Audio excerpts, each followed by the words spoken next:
Hey, what's up guys? Soldier Knows Best here. Now, I recently made the trek out to New York to see the next big phone coming from Samsung, and that of course was the Galaxy Note 9. Now, I walked away from the event with the phone to go and do my testing for this review. I gave it its first bath because, it is important to wash your phone before you use it. You don't know where it's been.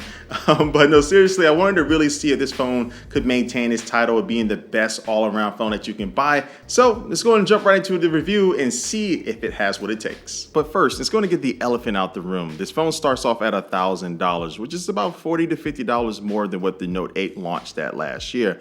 But what do you get with this price point? Well, you get a phone that's going to start with 128 gigabytes of storage and 6 gigabytes of RAM, which is already better than a lot of the phones costing $1,000 like the iPhone 10. And then if you want more storage, you can go with the 512 gigabyte model that's going to come with 8 gigabytes of RAM, and that's going to cost you $1,250. And so you are going to have to reach deep in your pockets or your purse if you want to buy this phone. But I think if you do, the phone you're going to be pulling out of those places is going to be well worth it. And that's because you get a lot of phone for the price. You're getting a 4,000 milliamp battery, which is the biggest battery that Samsung has ever put inside of a Note phone. And so even while this battery life is nice, I'm kind of still waiting for the day where we can get a day and a half to 2 days worth of battery life. And this Note 9 doesn't even best some other smartphones on the market when it comes to overall battery life. But some of those phones aren't really packing what the Note 9 is packing, including the 6.4-inch Infinity display, which is the biggest Infinity display that Samsung has made so far. And the display is just really a joy to use. I mean, you can really only find maybe one or two other phones in the market that will come close to the performance of this display, but Samsung is definitely kind of the leader in making displays big and beautiful. Now, because of this bigger display and maybe some other things going on internally, this is going to make the phone a little bit wider than the Galaxy Note 8, but it's also going to make it a little bit shorter. And I prefer this because I'd rather have a slightly fatter phone and a shorter phone because that's less distance for my fingers to have to travel to get to the top of the display. Now, when it comes to audio, this phone does have stereo speakers, which do get loud. Not the loudest, but they do sound really good. And also has support for Dolby Atmos, and also is still holding strong to that headphone jack. Now, another thing that Samsung has improved is just the location of the fingerprint scanner. Instead of being on the right-hand side of the camera module, where you oftentimes will accidentally touch the camera lens. But even though it's in a better location, I still feel it can be down just a little bit more between the current location of it and the Samsung logo. I think that would be the perfect spot because it still feels like I'm reaching up a little bit more than what I should have to. But if you don't want to just use the fingerprint scanner, you can still use your iris scanning or just facial recognition. And they've also brought over the intelligent scan feature from the Galaxy S9, which uses a combination of the facial and iris scanning. And even though this is going to be more reliable, because depending on your lighting situation, it may be better to scan your face versus your eyes and vice versa, I still don't like the fact that this mode and also just the regular face unlock mode works when your eyes are closed. So if you are sleeping, someone that picks up your phone, holds it over your face, it will unlock. Whereas with Face ID on the iPhone 10, your eyes have to be open to kind of show some sign of life. So I wish that was the case on this, and I think Samsung should address that. Now, since we're talking about scanning faces, let's also talk about taking pictures of those faces. Now, the camera setup on this Note 9 is very similar to the one on the Galaxy S9. So you have dual 12 megapixel cameras on the rear, and the wide angle camera is capable of dual aperture mode, which allows it to switch between f1.5 and f2.4. So this is going to be great for low light shots when you're trying to take pictures at nighttime or just in a very dark environment. And both of these cameras do have optical image stabilization. So if you do take advantage of the 2x optical zoom, your pictures are going to be less blurry and your video is going to be less shaky. So the performance of these cameras are solid, but I am concerned that they really don't separate themselves too much from phones that came out last year, like the iPhone 10 or the Google Pixel 2. And since at the time of me filming this video, we're just a few weeks away from seeing the next versions of those phones, I'm interested to see how this Note 9 camera stacks up to the cameras on those. Now, don't get me wrong, this camera is still a beast, and leading up to this Note 9 launch, I was actually using my Galaxy Note 8, and there was a significant improvement when it comes to the overall camera quality. And some of that has to do with some things they're doing software-wise, like now there's a scene optimizer where it will try to recognize what you're actually trying to take a picture or video of. So you can see that I'm switching over to this flower, and right there at the bottom of the display, it will let me know that it's actually going to be optimizing the photo for this particular type of object. And then another kind of underrated feature is that the camera will tell you if somebody blinked in the photo. So if you're trying to take a group shot with multiple people, this will definitely save you a lot of headaches. So it will kind of give you a little heads up that maybe you want to take that again. Oh, and yeah, that one feature I know that you're really waiting to see is AR emoji. And I kind of see a war brewing between AR emoji and Memoji on the iPhone. So we'll see how that plays out. All right, now sticking with the software, this new Note 9 is shipping with Android 8.1 Oreo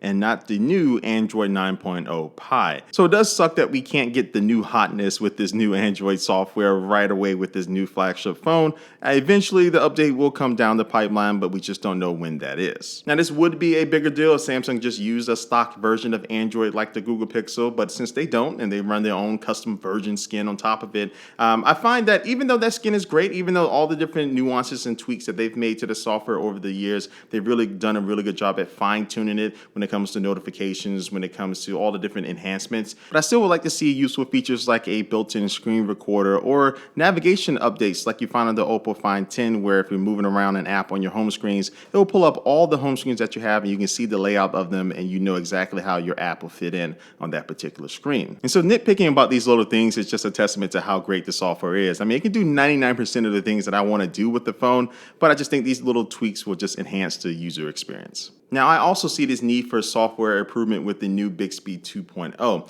Now, full disclosure, Samsung did let me know that this version of Bixby is not going to be the final version that's actually launched on the phone. But at the same time, I don't know. I mean, we'll see how much they can improve it. And then doing things like making dinner reservations with a service like Yelp. It would oftentimes show me restaurants that weren't compatible with this feature yet, so I don't know why it didn't filter those out. And then sometimes I would actually just press the reservation button and it would say, hey, I don't know what you're trying to do. What are you trying to do?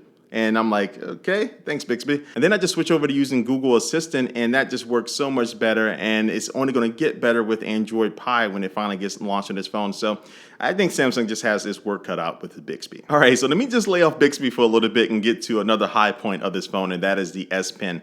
Now, the S Pen is a crucial component of the Galaxy Note 9. It's kind of one of the main reasons why you're going to want to use a Galaxy Note phone, because it gives you so much room for productivity. So doing things like writing a memo on your screen, which will now match the color of your phone. So in the US, we have ocean blue and lavender purple, which I've been using for this review. It will now match that color, which is a kind of a nice effect. And another useful thing is that you can enable in the settings to allow the S Pen to be able to unlock your phone. So say you're using the S Pen and you go get something to drink, you come back and your phone is locked, you can just press the button on the S Pen now and it'll fully unlock your phone. And then also just being able to use the S Pen to control your presentation. So if you load up a PowerPoint, you can use it to kind of slide through all your slides. And then also my favorite thing is just to be able to remotely activate the camera. So now it's easier to get group shots or just pictures of yourself. Instead of having to set a timer and run to your location, you can just use the S Pen, press that button, and now you can do that. And also you can use this S Pen to control media playback, or if you're watching a YouTube video, you can pause and play it and actually skip on to the next video. And the last thing with the software I'm going to talk about is something that I actually like a lot, and this is Samsung DeX.